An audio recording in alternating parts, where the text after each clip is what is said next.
Hello everyone, partnering option for growth. Now, this is what we will be discussing in today's video. The agenda is uh, to understand what is strategic planning all about it, how does it percolate into throughout the company, the four steps to do around, how do we design the business portfolio, how do we predict the growth strategies or construct the growth strategies in a particular fashion, explain the importance of marketing vis-a-vis strategic planning, because it is marketing who is going to bring you revenues, the money in the organization. It is the marketing which will run the all the machineries of the organization at full thrust. So let us understand the customer driven marketing strategy and mix thereof. First step, McDonald's. The customer focus place to win strategy, absolutely customer sensitive strategy that McDonald's utilizes. Loss of identity, rapid expansion causes McDonald's to lose focus. Product focus, I'm talking about it. It's a brand which was suffering altogether, face criticism for nutritional qualities and service standards, as the case might be. This is where McDonald's start working around it. The turnaround from being the quickest service restaurants in the world to being the customer favorite one and the place, the way to eat for. This was the positioning that the McDonald's started doing it, not from a quick service restaurant to probably customer sensitive centric restaurant, as the case might be. And slowly and steadily there was an increase in price of the shares, and sales improved by leaps and bounds, and so did the profit. Strategic planning, the process of developing. Remember the process of developing, constructing, maintaining, ensuring the fit between organization goals and capabilities, and the dynamic market opportunities. The market is changing. The taste of the customer is changing. The preference of the customer is changing. The access of the product, the ways to access is changing. Market is ever changing, and it is as an organization, as a business entity, to fit to the requirement of the change environment, to be customer centric, to ensure that the changes are not disrupting your operation. In fact, it is an enabler into it. So, what are the four steps? First and foremost thing of strategic planning is to define the mission. Once you have defined the mission, you are one step ahead on setting the goals, the objectives. Now, this is where you will tell what kind of goals. Is it the market revenue? Is it the market presence? Is it the quality? Is this the customer sensitivity? Is it the shareholders revenue, profits? What are you looking at it? Based on it, you will start designing your business portfolio and market your product, market your business accordingly. These are essentially the four steps of strategic planning.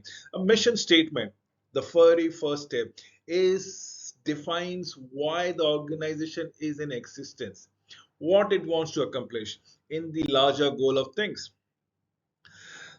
Mission statement should answer certain question, as in what is your business or our business, what is your customer or our customer, who is your customer or our customer, what do consumer values, as in perceived value, as in realistic value. Is it the money? Is it the value for money? Is it the ambience? Is it the service quality? What it is looking at it, what should be the business be all about it. Mission statement should be market oriented and not product oriented.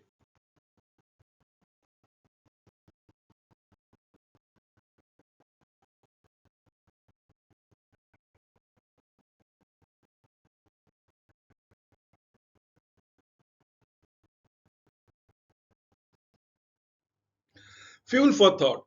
Evaluate the following mission statement for a real estate agencies against the criteria previously discussed, as in who is your customer, what is the reasons of your existence, and so on and so forth. We sell houses and commercial properties. Rewrite this mission statement if I want to say around it. It's not the houses that we are looking at it is the comfort of the customers, it is comfort of your client. We make home affordable. Probably would have made a leaps and bound by mission statement. We ensure conducive work environment as in commercial property. So that is how you will have to design it, setting company objectives and goals. Now you need to understand what is it. Look, this is a wonderful advertisement of Heinz tomato ketchup. It's all slices of tomatoes in the shape of a bottle which have been cutting around. No one grows ketchup like Heinz. In fact, no one grows tomato like Heinz. It's become a ketchup. So that's the appeal that a brand can make it through its media statement, media presence. The mission should be translated into supporting objective for every level of management. Marketing strategies and program must be developed to support these objectives. Let us understand the business portfolio. The collection of business and the product that makes up a company is very important, and that is what business portfolio is all about. It.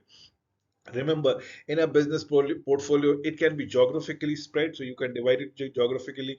It can be product basis, obviously, yes. It can be on phased basis also, phase one, phase two, phase three kind of scenario.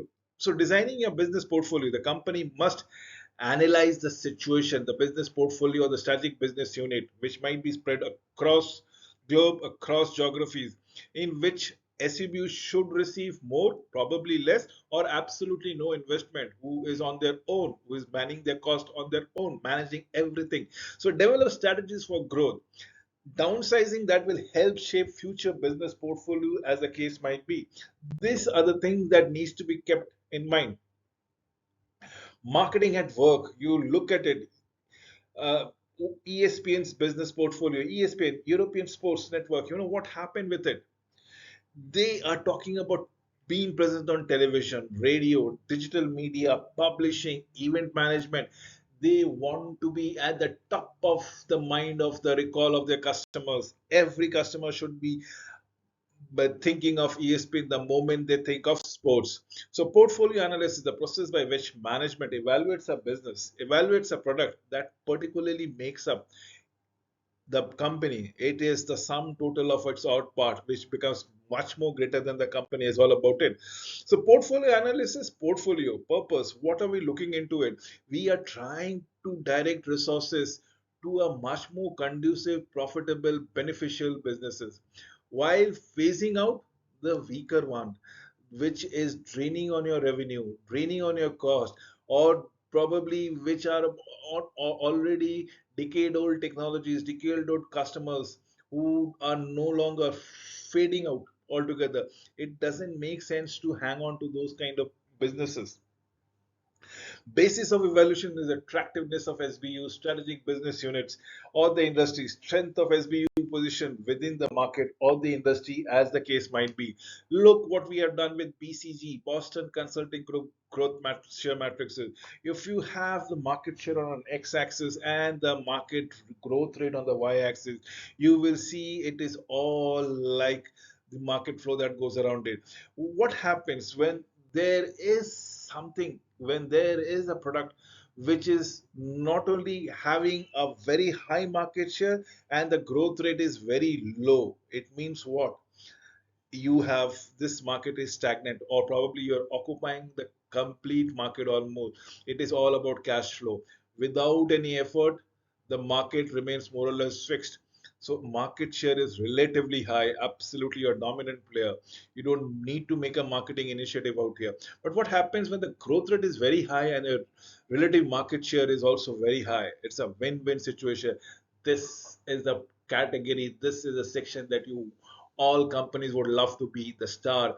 You are quoting the price and people are lapping up to the prices without even negotiating. But what happens when the market share is low and the market growth rate is also low? Probably you divest. This is a dog which is barking, which is biting a lot rather than giving you something in return. But then the market growth rate is high and the market share is very low. This is a question mark. Why? Because somebody else is occupying this position, who is having a high position out here, and you want to replace it. Probably this is where you need to give a question mark and put much of a concentrate marketing effort out here, so that your question mark might tomorrow becomes a star or probably a cash cow. So strategies, stars needs heavy investment to finance their rapid growth. That is what I just said.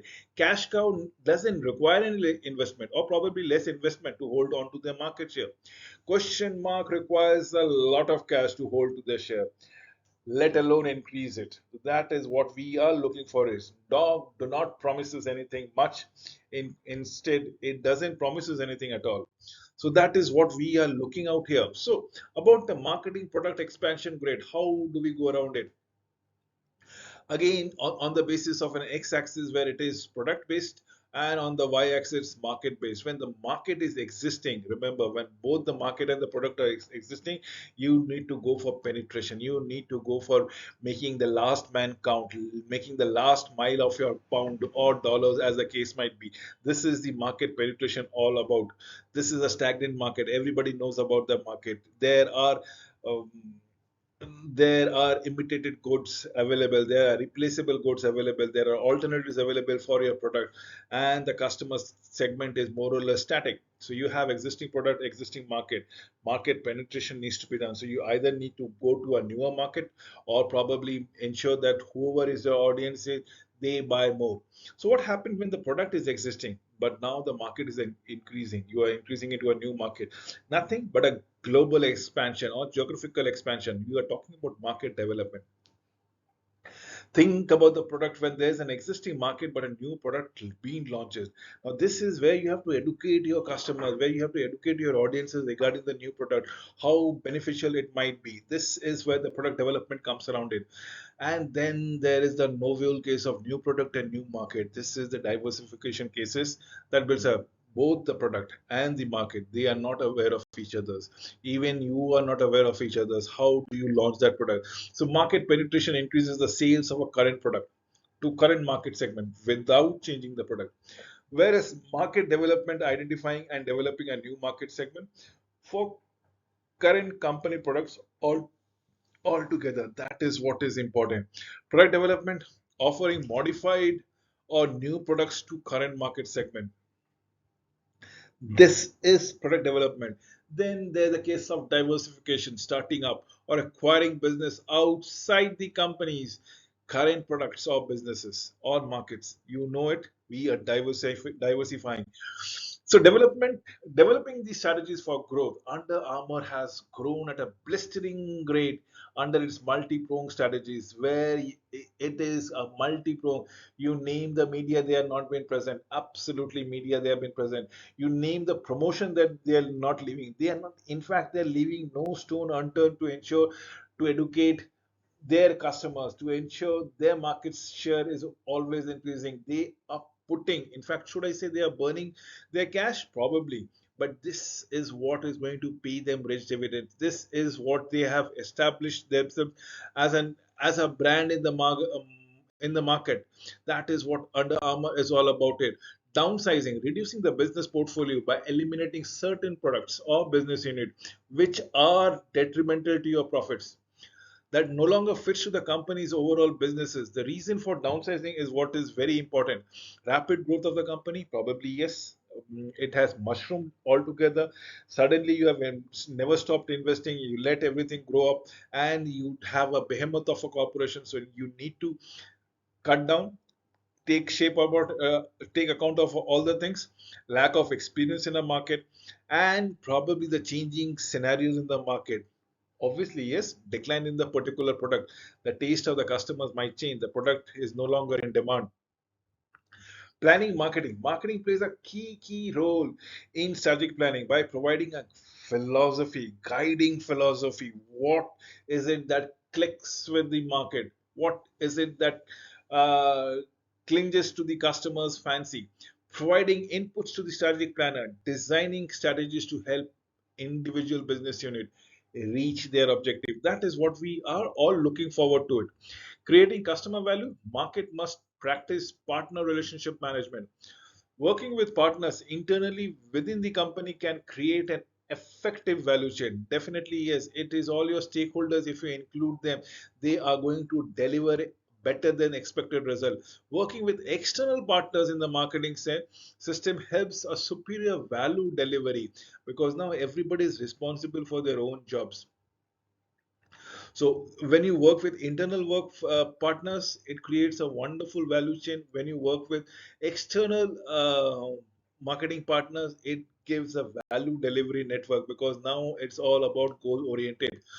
Value chain is a series of internal department that carries out value creating activities to produce, to market, to deliver, and to support a firm's product. You name it, and every stages there is a value addition, right from the raw material to the conversion into a product, from the conversion into the packaging of the product, from packaging um, to the transportation of the product, from transportation to putting it on the shelf of the product, and eventually sale of the product. These are all value added services that helps you to augment the growth of a company. Partnering with other companies department, Walmart ability to help buyer save money, live better, or EDLP, everyday low prices, depends on the contribution of the value chain. People in all of the companies department, everybody would love to help the customers in saving money and enjoying life in a much better fashion. So we need to understand the value delivery network, the network made up of company, its suppliers, its distributor, and probably the customer who partners with each other to improve the performance of the entire system. In fact, a customer can spread the good word of the company's product and services. The customer can be the last mile deliverer of marketing. The customer's word of mouth, the customer impression, the customer feedback plays a behemoth role, absolutely a massive role in creating a loyal following for for the company. So 4 P's and 4 C's. Before I wind up this presentation, 4 P's are the seller's point of view: price, product, place, and promotion. Nothing to do. These are sacrosanct. Price, product, place, and promotion. But what about the buyer's point of view, from the customer's point of view? Customer solution, customer cost, convenience, and communication. Customers are looking for only these four things. The solution to their problem. They are all of them are very cost sensitive. They want convenience at the same time, not much of a botheration, and proper communication, proper acknowledgement of the customer. With these words, I come to an end of this presentation. Thank you for watching this presentation till the end.